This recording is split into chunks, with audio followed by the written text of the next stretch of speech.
आप सभी को मेरा नमस्कार है। आप सभी का हमारे चैनल लाइफ सक्सेस में बहुत बहुत स्वागत है।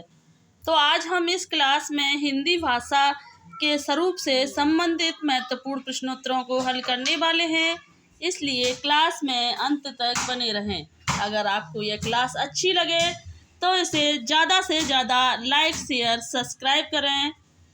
तो आज की क्लास को हम एक नए मोटिवेशन के साथ शुरू करते हैं कि कोई सराहना करे या निंदा, लाभ आपका ही है।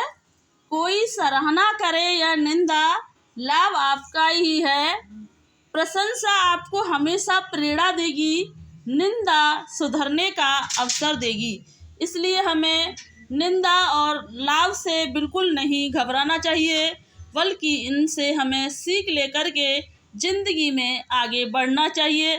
तो हम भी अब अपनी क्लास की ओर आगे बढ़ते हैं। शुरू करते हैं। स्वर कि स्वर कौन से होते हैं। जिन ध्वनियों के उच्चारण में हवा मुख विवर से अबाध गति से निकलती है, उन्हें हम स्वर कहते हैं। क्या कहते हैं? उन्हें हम स्वर कहते हैं। स्वर जो होते हैं वो 3 प्रकार के होते हैं। ह्रस्व स्वर, इन्हें हम मूल स्वर भी कहते हैं। नंबर 2 दीर्घ स्वर, जिन्हें संधि स्वर कहते हैं। और 3 है प्लुप्त स्वर। तो नंबर 1 देखते हैं कि जिन स्वरों के उच्चारण में कम से कम समय लगता है, उन्हें मूल स्वर या ह्रस्व स्वर कहते हैं। क्या कहते हैं? जिन स्वरों के उच्चारण में कम से कम समय लगता है, उन्हें मूल स्वर या ह्रस्व स्वर कहते हैं। जैसे आ, ई, ऊ। तो यहाँ पर टाइपिंग मिस्टेक हुई है। यहाँ पर जो है बड़ी ई नहीं है, यहाँ पर जो है ऊ आएगा। क्या आएगा? आ, ई, ऊ। तो यहाँ पर बड़ी ई की जगह जो है यहाँ पर छोटा ऊ आएगा, न कि ई का प्रयोग किया जाएगा। यहाँ पर टाइपिंग मिस्टेक हुई है। वरना आगे देखते हैं कि जिन स्वरों के उच्चारण में मूल स्वरों की सहायता लेनी पड़ती है, उन्हें दीर्घ स्वर कहते हैं। दीर्घ स्वरों के उच्चारण में मूल स्वरों से दुगना समय लगता है, उन्हें दीर्घ स्वर कहते हैं। जैसे आ, ई, ऊ, ए, ओ। तो दीर्घ स्वरों के अंतर्गत दोनों ए और दोनों ओ आते हैं, और बड़े आ, ई, ऊ जो हैं ये दीर्घ स्वरों के अंतर्गत आते हैं। और दीर्घ स्वरों के उच्चारण में जो है मूल स्वरों से दुगना समय लगता है। नंबर 3 देखते हैं कि जिन स्वरों के उच्चारण में दीर्घ से भी अधिक समय लगता है, या फिर ह्रस्व स्वर से जो तिगुना समय लगता है, उन्हें प्लुप्त स्वर जो है कहा जाता है। प्लुप्त स्वर जो है वो ओम के आकार के बने होते हैं।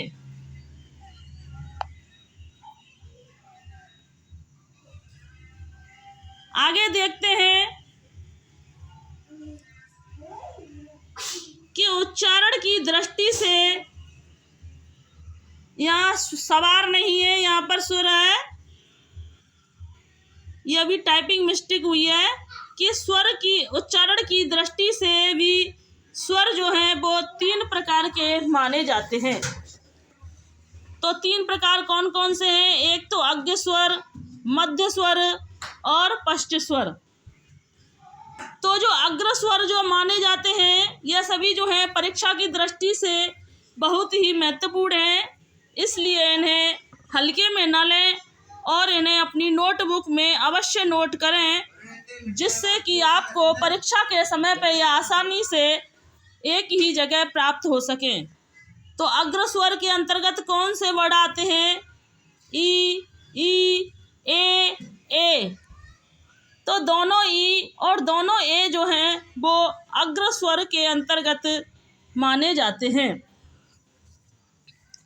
और आगे देखते हैं, नंबर 2 है मध्य स्वर। तो मध्य स्वर के अंतर्गत जो है छोटा आ जो है वो मध्य स्वर के अंतर्गत माना जाता है। नंबर 3 देखते हैं पश्च स्वर। तो पश्च स्वर के जो अंतर्गत जो वर्ड माने जाते हैं आ, उ, ओ, ये सभी वर्ड जो हैं वो पश्च स्वर के अंतर्गत माने जाते हैं। नंबर 2 देखते हैं कि जिन ध्वनियों के उच्चारण में हवा मुख विवर से अबाध गति से निकलती है उन्हें व्यंजन कहते हैं। क्या कहते हैं? जिन ध्वनियों के उच्चारण में हवा मुख विवर से अबाध गति से निकलती है उन्हें व्यंजन कहते हैं, वरन उसमें पूर्ण या पूर्ण अवरोध होता है या उन्हें व्यंजन कहते हैं। तो व्यंजन जो है वो कितने प्रकार के माने जाते हैं? तो व्यंजन जो है वो 6 प्रकार के माने जाते हैं। नंबर 1 है स्पर्श व्यंजन। स्पर्श व्यंजन जो है का से माँ तक 25 व्यंजन जो है वो स्पर्श व्यंजन के अंतर्गत आते हैं। का से माँ तक जो 25 व्यंजन है यह 5 भागों में बांटे गए हैं। का, चा, टा, पा, क, च, ट, ता, क, च, ट, ता और पा। ये जो है का से माँ तक जो है यह 5 भागों में माने जाते हैं। का से है का, खा, गा, घा, अड़ा। चा से है का वर्ड वाले जो हैं वो कंठ तालु के कंठ के अंतर्गत माने जाते हैं, जबकि चा वर्ग वाले हैं, जैसे चा, छा, जा, झा, इया, या और सा, यह जो है तालव्य के अंतर्गत माने जाते हैं। टा वर्ड के अंतर्गत आने वाले वर्ड हैं टा, ठा, अड़ा, डा, अड़ा, यह मूर्धन्य ध्वनि के अंतर्गत माने जाते हैं, जबकि दंत के अंतर्गत आते हैं ता, था, दा, धा, सा जो हैं ये दंत के अंतर्गत माने जाते हैं, जबकि पा के अंतर्गत आते हैं पा, फा, बा, भा, मा जो हैं ये ओष्ठ व्यंजन के अंतर्गत माने जाते हैं। इस प्रकार से यह का से माँ तक 25 व्यंजन जो हैं वो स्पर्श व्यंजन कहलाते हैं। इनके साथ साथ अन्य व्यंजन भी शामिल किए जाते हैं। नंबर 2 देखते हैं कि अनुनासिक व्यंजन। तो अनुनासिक व्यंजन जो है वो कौन कौन से माने जाते हैं? तो अड़ा, इया, डा, ना, म। तो ये 5 वर्ड जो हैं वो अनुनासिक व्यंजन के अंतर्गत माने जाते हैं। नंबर 3 देखते हैं अंतस्थ व्यंजन। तो अंतस्थ व्यंजन कौन कौन से माने जाते हैं? तो या, रा, ला और वा जो हैं अंतस्थ व्यंजन कहलाते हैं। तो देखते हैं कि जिन व्यंजनों के उच्चारण में वायु जो है नासिका मार्ग से निकलती है, जिन व्यंजनों के उच्चारण में वायु नासिका मार्ग से निकलती है उन्हें क्या कहते हैं? उन्हें अनुनासिक व्यंजन कहते हैं। यह व्यंजनों की संख्या जो है वो 5 मानी जाती है। आगे देखते हैं यंत्रस्थ व्यंजन। जिन व्यंजनों के उच्चारण में मुख बहुत संकुचित हो जाता है या फिर भी वायु स्वरों की भांति बीच से निकल जाती है, उस समय उत्पन्न होने वाली ध्वनि को अंतस्थ व्यंजन कहते हैं, जिनके अंतर्गत या, रा, ला जो हैं वो अंतस्थ व्यंजन के अंतर्गत माने जाते हैं।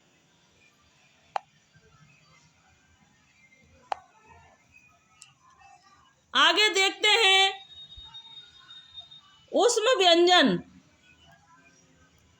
तो ऊष्म व्यंजन जो है वो कौन कौन से माने जाते हैं? तो उसमें जिन व्यंजनों के उच्चारण में एक प्रकार की गर्माहट या सुरसुराहट सी प्रतीत होती है, उन्हें ऊष्म व्यंजन कहते हैं। जैसे सा, हा जो हैं, तीनों सा और हा जो हैं वो ऊष्म व्यंजन के अंतर्गत माने जाते हैं। नंबर 5 देखते हैं उच्छ्वित व्यंजन। तो उच्छ्वित व्यंजन कौन कौन से माने जाते हैं? जिन व्यंजनों के उच्चारण में जिह्वा की उल्टी हुई नोक तालु को छूकर झटके से हट जाती है, उन्हें उच्छ्वित व्यंजन कहते हैं। जैसे अड़ा, डा, ये दोनों वर्ड जो हैं वो उच्छ्वित व्यंजन के अंतर्गत आते हैं।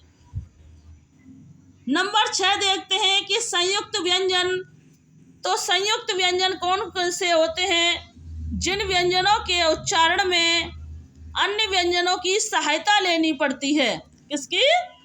जिन व्यंजनों के उच्चारण में जो है वो अन्य व्यंजनों की सहायता लेनी पड़ती है, उन्हें जो है संयुक्त व्यंजन कहते हैं। जैसे छ, त्रा, ज्ञा, स्रा, ये जो 4 वर्ड होते हैं वो संयुक्त व्यंजन माने जाते हैं। तो देखते हैं कि ये छा जो है किन 2 वर्डों से मिलकर बना है। इनकी कभी कभी व्याख्या भी पूछ ली जाती है कि का प्लस षटकोण वाले सा से मिलकर जो है वो छा बनता है। और त्रा जो है ता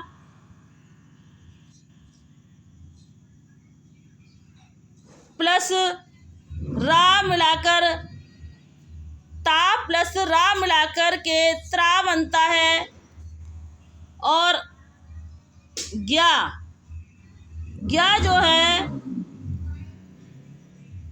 जा प्लस इया मिलाकर के जो है त्रा ज्ञा बनता है। और चौथा देखते हैं स्रा। तो स्रा जो है सा प्लस रा मिलाकर के स्रा बनता है। इस प्रकार से यह जो है संयुक्त व्यंजन 2 व्यंजनों के मिलने पर ही बनते हैं। आगे देखते हैं कि बतस्य व्यंजन। बतस्य व्यंजन जो है वो कौन से माने जाते हैं? तो ना, रा और ला जो है यह बतस्य व्यंजन माने जाते हैं। इन सभी वर्डों को अलग अलग वर्गों के अंतर्गत याद जरूर रखना। इनसे 1-2 प्रश्न बनते ही बनते हैं। कम से कम एक ही वीडियो से आपके 2 नंबर अवश्य पक्के माने जाते हैं। आगे देखते हैं कि नाद की दृष्टि से वर्णों के 2 भेद होते हैं। एक होता है घोष वर्ण और दूसरा होता है अघोष वर्ण। कौन सा? एक होता है घोष वर्ण और एक माना जाता है अघोष वर्ण। तो घोष वर्ण कौन कौन से होते हैं देखते हैं कि प्रत्येक वर्ण के अंतिम 3 शब्द तथा सभी स्वर तथा हा शब्द जो है वो अघोष वर्ण के अंतर्गत माना जाता है। मतलब प्रत्येक वर्ण के अंतिम 3 वर्ण जैसे गा, घा, अड़ा, जा, झा, इया, अड़ा, डा, डा, दा, धा, ना, बा, भा, मा, तो सभी अंतस्थ व्यंजन जो हैं वो भी अघोष वर्ण के अंतर्गत आते हैं। कौन से? या, रा, ला, वा, मतलब अंतस्थ व्यंजन भी घोष वर्ण के अंतर्गत ही माने जाते हैं। और सभी 11 स्वर जो हैं वो भी घोष वर्ण के अंतर्गत माने जाते हैं। इस तरह से कुल मिलाकर घोष वर्णों की जो संख्या मानी जाती है वो 31 मानी जाती है। फिर एक बार और बता दें कि घोष वर्ण के अंतर्गत सभी स्वर माने जाते हैं, अंतस्थ व्यंजन भी घोष वर्ण के अंतर्गत माने जाते हैं, और हा जो है वो घोष वर्ण के अंतर्गत ही माना जाता है। तो और कुल मिलाकर ये घोष वर्ण जो हैं वो 31 होते हैं। इन्हें याद अवश्य रखना है। आगे देखते हैं कि अघोष शब्द सभी वर्गों के प्रथम और द्वितीय वर्ण अघोष वर्ण कहलाते हैं। तो क्या है? जिन वर्णों के उच्चारण में प्राण वायु में प्रकंपन नहीं होता उन्हें अघोष वर्ण कहते हैं। या फिर सभी वर्गों के प्रथम और द्वितीय वर्ण जो हैं जैसे का, खा, चा, छा, टा, ठा, ता, था, पा, फा, और सभी उष्म सा, सा, तीनों सा है ये अघोष वर्ण के अंतर्गत आते हैं, जबकि इनके साथ का हा जो है वो घोष वर्ण के अंतर्गत माना जाता है।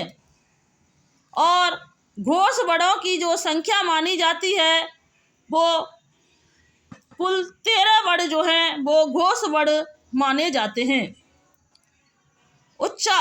आगे देखते हैं कि वर्णों के उच्चारण समय में होने वाले यत्न को प्रतन कहते हैं। प्रतन दो प्रकार के होते हैं। एक होता है अभ्यंतर प्रत्न। प्रत्न कितने प्रकार के होते हैं? प्रत्न जो हैं 2 प्रकार के होते हैं। एक होता है अभ्यंतर प्रत्न और दूसरा होता है ब्रह्म प्रत्न। और अभ्यंतर प्रत्न भी 4 प्रकार के माने जाते हैं। यह 4 प्रकार के कौन कौन से होते हैं? नंबर 1 विव्रत प्रत्न, नंबर 2 स्पष्ट प्रत्न, नंबर 3 ईषत् स्पष्ट, नंबर 4 ईषत् विव्रत। इस तरह से अभ्यंतर प्रत्न जो हैं वो 4 प्रकार के माने जाते हैं। और आगे देखते हैं कि ब्रह्म प्रत्न नंबर 2 ब्रह्म प्रत्न।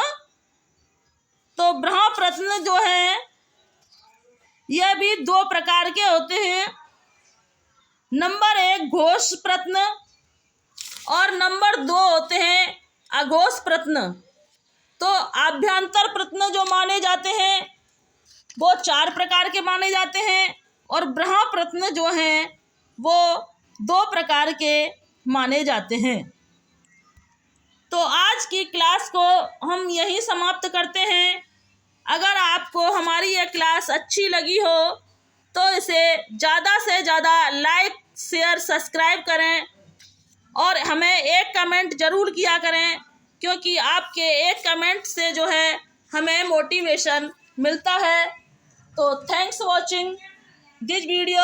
जय हिंद, जय भारत। स्वस्थ रहें, मस्त रहें और अपनी तैयारी में निरंतर आगे लगे रहें।